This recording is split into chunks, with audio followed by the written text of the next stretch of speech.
সেমাই দিয়ে খুবই কম সময়ে আর সহজে কিছু বানাতে চাইলে এই রেসিপিটা দেখতে পারেন। এটা তৈরি করা খুবই সহজ আর খেতেও মজাদার।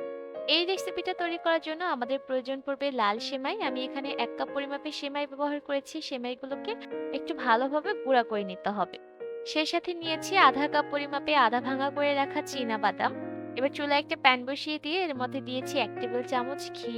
আপনারা ঘিয়ের পরিবর্তে তেলও ব্যবহার করতে পারেন। এবার প্রথমেই সেমাইগুলোকে আমি কিছুক্ষণ ভেজে নিচ্ছি।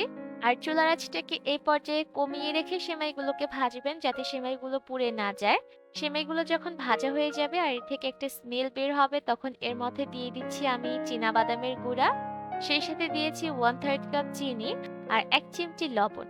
এবার সবকিছুকে ভালোভাবে মিশিয়ে নিয়ে আরো কিছুক্ষণ ভেজে নিচ্ছি। সবকিছু একসাথে ভালোভাবে মেশানো হয়ে গেলে এর মধ্যে দিয়েছি ১/২ কাপ পরিমাপে পানি।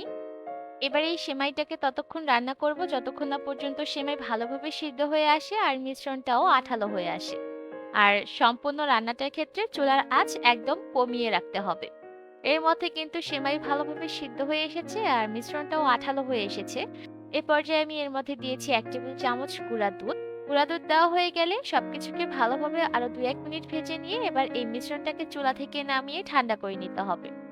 সেমাইয়ের বরফিগুলো তৈরি করার জন্য আমি এখানে একটা স্টার শেপে কুকি কাটার ব্যবহার করেছি। আর কুকি কাটারের ভিতরে আমি একটু ঘি দিয়ে ভালোভাবে মাখিয়ে নিয়েছি যাতে করে এটা খুব সহজে বাইরে বের হয়ে আসে। এবার সেমাইয়ের মিশ্রণটাকে কুকি কাটারের ভিতরে এভাবে করে চেপে চেপে দিতে হবে।